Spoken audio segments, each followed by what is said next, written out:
विरल सघन विरल सघन विरल। तो प्रकाश किरण जो है ऊपर से चलती है सघन से चली, दूसरा वाला यहाँ क्या है, ये अभिलंब है, इसकी तुलना में ये सघन है, ये विरल है। ठीक, तो यहां से आएगी इसमें तो ये क्या होगा, अभिलंब से दूर हटेगी, फिर इसमें आएगी, फिर अभिलंब से दूर, फिर इसमें आएगी तो अभिलंब से दूर, फिर इसमें आएगी तो अभिलंब से दूर। तो इस तरीके से हटते हटते एक ऐसी स्थिति आती है कि प्रकाश किरण जो है पूरा उसी माध्यम में पुनः लौट जाती है। उसी माध्यम क्या होती है, पुनः लौट जाती है। इस घटना को बोलते हैं पूर्ण आंतरिक परावर्तन, पहले पढ़ा चुके हैं।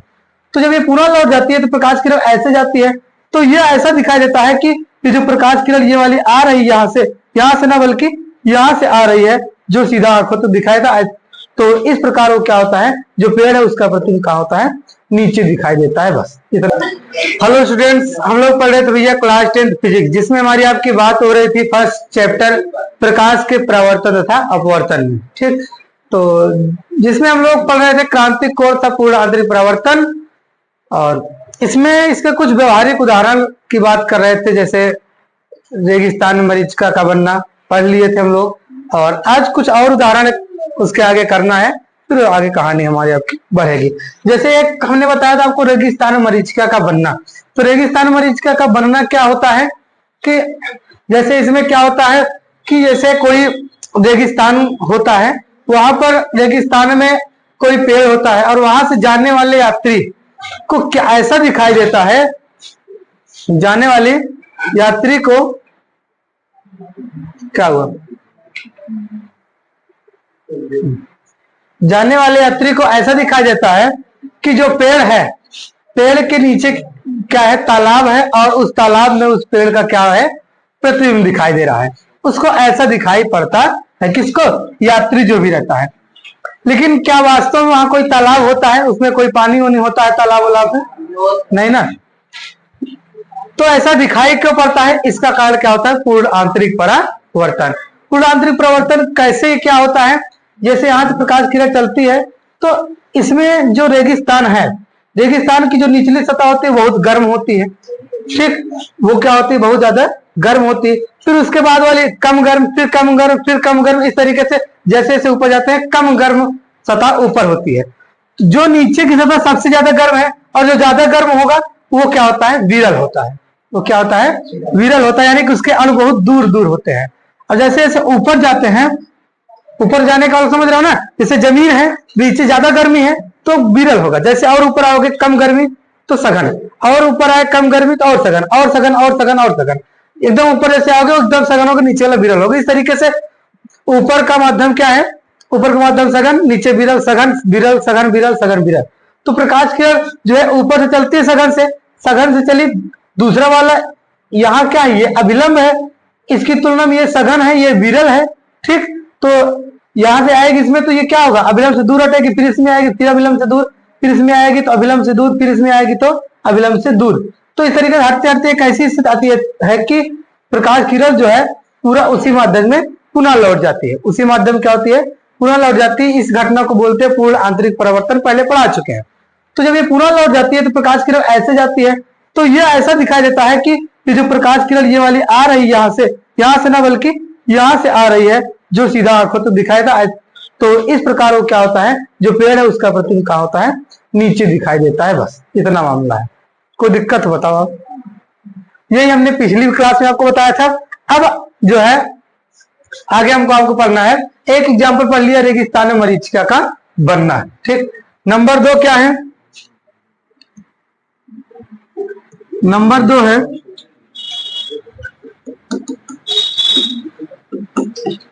हीरे का चमकना। हीरे का चमकना, तो ध्यान देखिए भैया, जो हीरा है, हीरा क्यों चमकता है, ये ध्यान थोड़ा समझना है।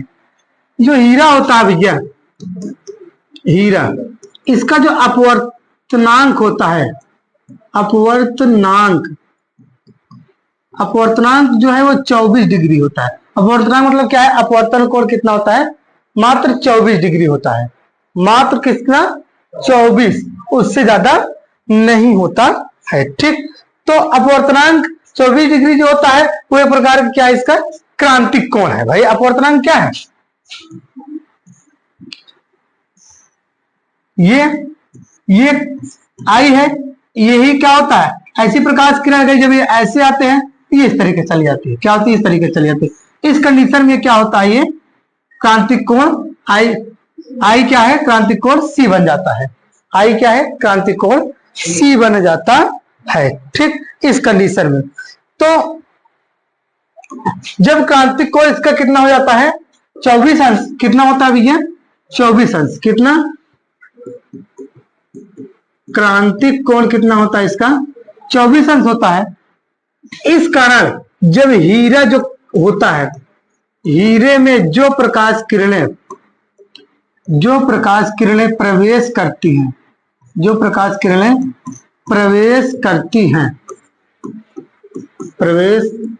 करती हैं, प्रवेश करने का मतलब समझ रहे होगे, जैसे कांच है, कांच में प्रकाश किरण जाएगी, वैसे हीरा होता है, हीरे में प्रकाश किरण जाएगी। तो जो प्रकाश किरण जो हीरे में जाती है मतलब प्रवेश करती है, वे सभी दिशाओं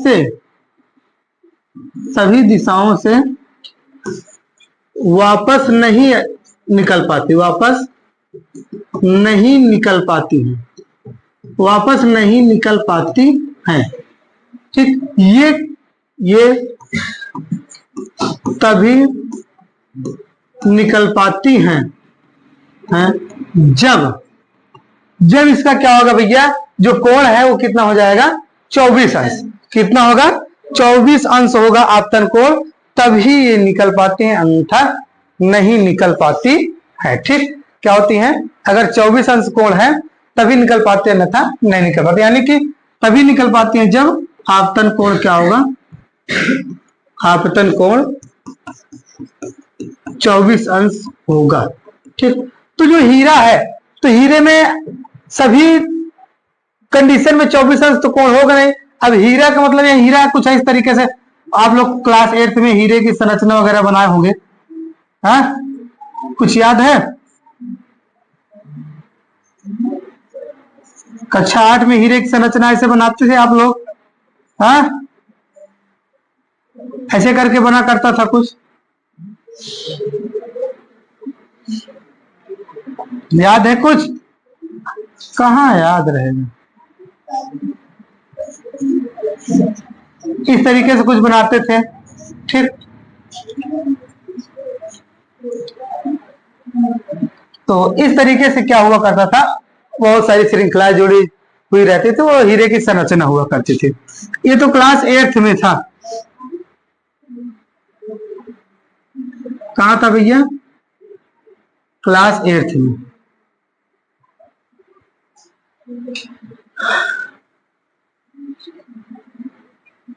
तो ध्यान दीजिएगा, तो जो हीरा है इसमें से जो प्रकाश किरण इसमें प्रवेश कर गई, वो सभी दिशा से निकल नहीं पाती है, कुछ ही दिशा से निकल पाती है। ये क्या लिखा है हमने कि वे सभी दिशाओं से वापस नहीं निकल पाती, यानी कि ये नहीं कि चाहे जिधर से वो निकल जाएंगी, सभी दिशा से वापस नहीं निकल पाती हैं। और कब निकलती हैं, जब आपतन कोण 24 अंश होगा तभी। ठीक, वे सभी दिशाओं से निकल नहीं पाती, ये तभी निकल पाती है जब आपतन कोण 24 अंश होगा। इसलिए ये कुछ ही दिशाओं से बाहर निकल पाती हैं, ठीक, और जिस दिशा से बाहर निकलेंगे, जिस दिशा से बाहर निकलती है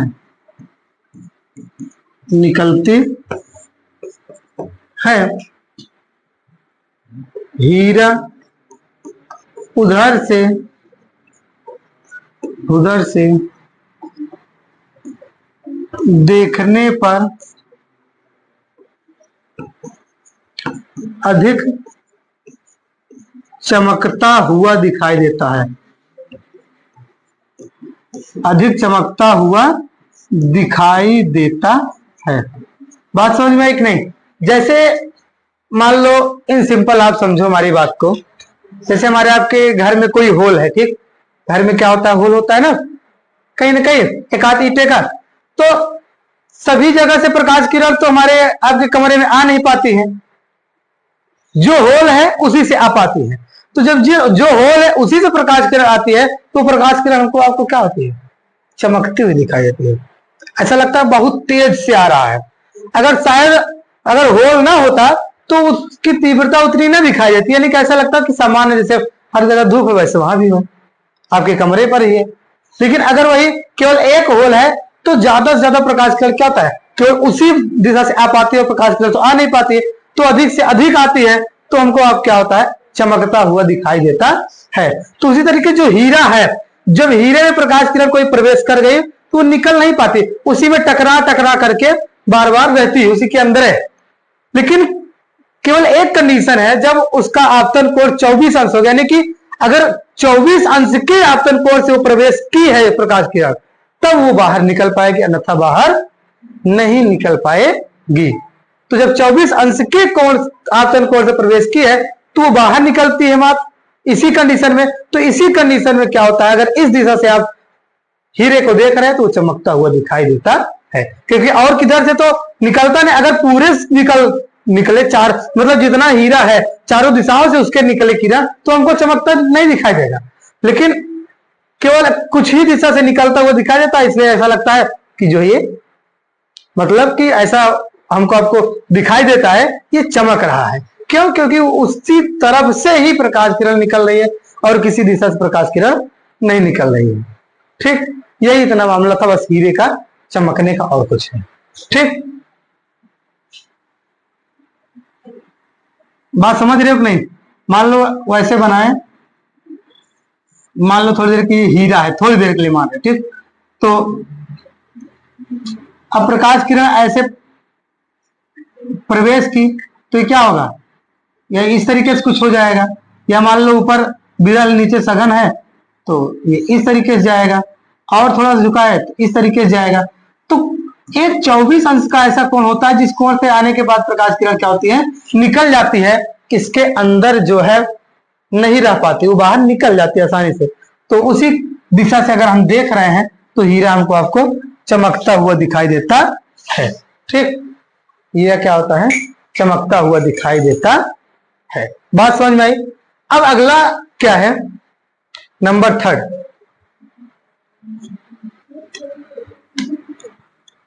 किसी कोई दिक्कत हो बोल देना।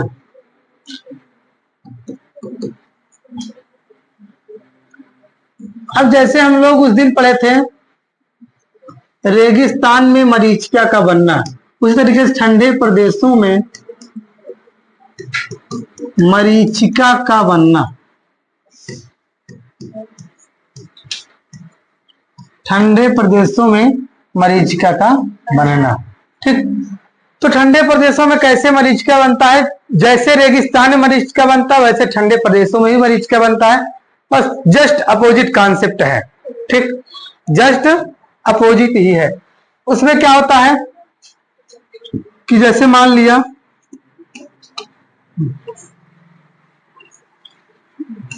ठंडे प्रदेश, मान लिया कि समुद्र है, ठीक, क्या है, समुद्र है, और समुद्र में क्या होती है, कोई ना कोई नाव वगैरह चलती रहती है, कोई ना कोई क्या होगी, नाव वगैरह चलती रहेगी।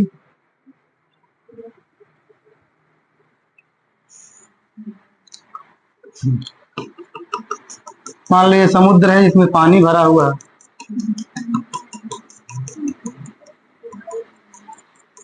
ठीक, इसमें क्या होता है,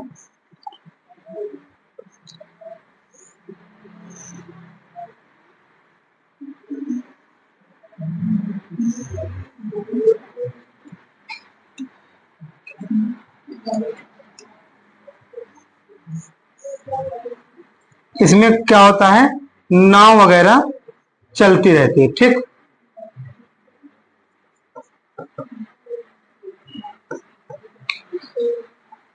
और यहां पर मान लो कोई व्यक्ति क्या है, खड़ा है। अरे पानी यहां से है ना, पानी क्या है, यहां से है, पानी का है, ये यहां से पानी है, यहां से पानी है, ऊपर पानी नहीं है। ठीक, बात समझ रहे हो नहीं? तो इस तरीके से जब होता है, जैसे हमको आपको तो रेगिस्तान में यात्री जो चल रहा था उसको दिखाई दे रहा था कि जो पेड़ है उसका उल्टा प्रतिबिंब दिखाई दे रहा था, ऐसा लग रहा था कि तालाब है पेड़ के नीचे जिसमें उसका प्रतिबिंब बन रहा है, लेकिन ना कोई तालाब था ना उसमें उसका प्रतिबिंब बन रहा था, बस वैसे जो है पूर्ण आंतरिक परावर्तन के कारण बन रहा था। तो वैसे सेम इसमें भी है। इसमें क्या होता है, जो ये नाव है ये वायु में उल्टा लटकती हुई दिखाई देगी। ये जो व्यक्ति है इसको क्या होगी, ये वायु में नाव उल्टा लटकती हुई दिखाई देगी। ठीक, ऐसा क्यों होता है इसको हम लोग समझते हैं। ऐसा इसलिए होता है भैया कि जैसे ध्यान समझिएगा, पहली बात तो जैसे ठंडे प्रदेश हैं तो नीचे के ये सब क्या होंगे, नीचे की चीजें क्या होंगी, सॉरी ये क्या होंगी, ठंडी होगी। और जब ठंडा है तो माध्यम कैसा होगा, माध्यम कैसा होगा,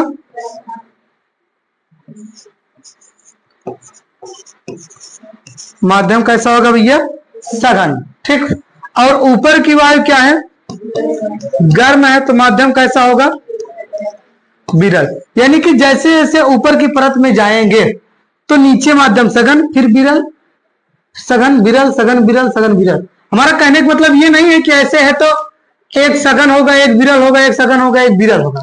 हमारा कहने का मतलब यह है कि जैसे ये क्या हो गया, ये सघन हो गया और ये इसकी तुलना में विरल है, लेकिन ये वाला क्या है, ये वाला इसकी तुलना में ये वाला विरल है, ये वाला क्या होगा, इसकी तुलना में सघन होगा।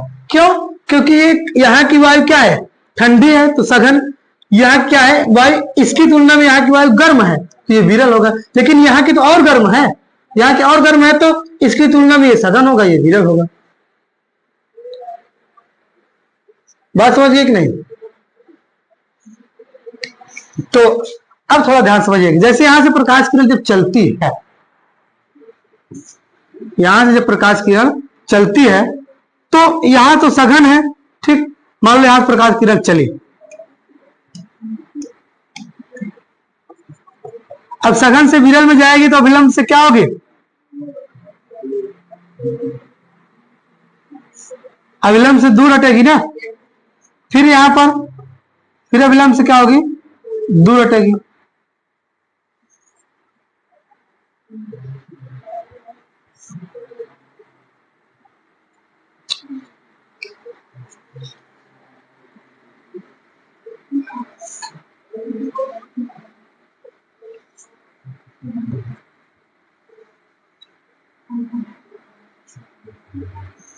इस तरीके से क्या होती है, होते हुए यहां पर चली जाती है, लेकिन इसको अगर बढ़ाते हैं पीछे की ओर तो कुछ ये ऐसा बनता हुआ दिखाई देता है।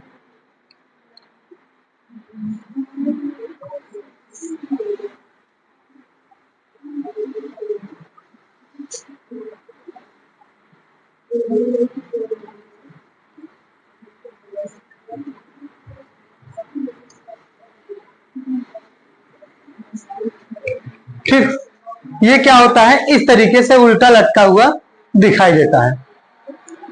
ठीक, क्यों, क्योंकि आपको हमने कारण बता दिया कि यहाँ क्या है, माध्यम सघन, फिर विरल, सघन विरल, सघन विरल, फिर भी बार बार कर रहे हैं। इसका हम कहने का मतलब हमारा नहीं है कि एक बार सघन आएगा एक बार विरल, एक बार सघन आएगा एक बार विरल आएगा, हम ये कदापि नहीं कह रहे हैं। हम ये कह रहे हैं कि नीचे की वायु क्या है, नीचे की वायु क्या भी है, ठंडी है, तो ठंडी है तो माध्यम सघन, उसकी तुलना में ऊपर की वायु क्या होगी, गर्म होगी। भाई कहाँ कर रहे हैं हम, रेगिस्तान नहीं कर रहे हैं, हम ठंडे प्रदेशों में कर रहे हैं। वहां क्या होता है, नीचे सतह पे क्या होता है, एकदम बर्फ होती है। जब बर्फ होगी तो क्या होगा, सघन है, ऊपर आओगे तो वायु होगा, ठंडी वायु होगी, लेकिन नीचे वाला तो बर्फ है ना, तो उसकी तुलना में ऊपर वाला क्या होगा, विरल होगा। वायु विरल, नीचे तो बर्फ है। फिर और ऊपर आओगे तो कम ठंडा मिलेगा, गर्म मिलता जाएगा। जैसे जैसे ऊपर आओगे तो गर्म रहेगा, नीचे वाला ठंडा, तो ऊपर गर्म है तो माध्यम विरल, नीचे है सघन। ठीक, नीचे ठंडी है तो माध्यम सघन, सघन से जाएगा विरल में, अविलंब से दूर, सघन से विरल, अविलंब से दूर, सघन से विरल, अविलंब से दूर, ऐसे करते हुए आते हैं। तो क्या होता है, एक ऐसी स्थिति आती है जहां से संपूर्ण प्रकाश किरण क्या होता है, उसी माध्यम में पुनः लौट जाता है, जिसे क्या बोलते हैं, पूर्ण आंतरिक परावर्तन। और इसको पीछे की ओर बढ़ाते तो ऐसा लग रहा है कि जो ये बना हुआ है इसका प्रतिबिंब यहाँ पर दिखाई देता है। ठीक, जो ये है नाव, इसका प्रतिबिंब कहाँ दिखाई दे रहा है हमको, ऊपर ऐसा लग रहा है कि वायु में लटका हुआ प्रतिबिंब है, ठीक। लेकिन क्या वायु में लटक पाएगी नाव? भले वो पानी में चल रहे बेचारे, तो कहां से वायु में लटकेगी, है? तो इसे क्या बोलते हैं? ठंडे प्रदेशों में मरीचिका का बनना। क्या बोलते हैं? ठंडे प्रदेशों में मरीचिका का बनना। ये है पूर्ण आंतरिक परावर्तन की घटनाएं। किसी कोई दिक्कत नहीं होनी चाहिए। तो क्या क्या हमने पढ़ा दिया आपको? एक तो पढ़ा दिया प्रकाश का परावर्तन समाप्त हो गया, और फिर उसके बाद जो है हमने आपको पढ़ा दिया जैसे अपवर्तन। अपवर्तन में काफी चीजें पढ़ा दिया। अपवर्तन में कुछ नई चीजें आई, जैसे अपवर्तनांक क्या होता है। अपवर्तनांक क्या होता है? जैसे कोई प्रकाश की अगर एक पारदर्शी माध्यम से दूसरे पारदर्शी माध्यम में प्रवेश करती है तो अपने मार्ग से विचलित हो जाती है। तो जितना अंश कोण वो विचलित होती है वही क्या होता है? उसका अपवर्तनांक कहलाता है। जितना अपवर्तित होगी वही उसका अपवर्तनांक, अपवर्तन अंक, अपवर्तनांक कहलाता है। तो अपवर्तनांक हो गया था। प्रकाश की चाल बताया है, और उसमें जो है एक माध्यम के सापेक्ष एक माध्यम के सापेक्ष दूसरे माध्यम का जो है प्रकाश, एक दूसरे माध्यम प्रकाश की चाल बताया है, जैसे ANG 1AN2, ठीक, ANW, ये सब चीजें सिखा दी आपको। फिर उसके बाद आ गया था क्रांतिक कोण का पूर्ण आंतरिक परावर्तन। क्रांतिक कोण पूर्ण आंतरिक परावर्तन पढ़ाया। क्रांतिक कोण पूर्ण आंतरिक परावर्तन, उसका जो है अनुप्रयोग पढ़ा रहे थे, यानी कि व्यवहारिक उदाहरण जो है ये क्या है? पूर्ण आंतरिक परावर्तन के व्यवहारिक उदाहरण जो हमको आपको देखने को मिलते हैं। तो ये भी हो गया समाप्त। अब जो है हम लोग स्टार्ट करेंगे लेंस क्या होता है। क्या पढ़ेंगे भैया? लेंस। तो आज के लिए इतना काफी है। फिर मिलेंगे नेक्स्ट क्लास में, जहां पर हम लोग सीखेंगे लेंस क्या होता है। जिस तरीके से दर्पण पढ़ा था, दो प्रकार का दर्पण, उत्तल दर्पण, अवतल दर्पण, उसी तरीके से लेंस भी दो प्रकार का होता है, उत्तल लेंस, अवतल लेंस। तो वहां पर सारी चीजें हमारी आपकी जो है नई, एक प्रकार से नया चीज शुरू हो जाएगा। है इसी में का अपवर्तन ही यूज है, लेकिन क्या होगा वहां से आपको ऐसा लगेगा कि नई चीजें कुछ पढ़ रहे हैं, ठीक। तो कोई क्लास को मिस मत करिएगा। तो फिर मिलेंगे नेक्स्ट क्लास में, तब तक के लिए जय हिंद, जय भारत।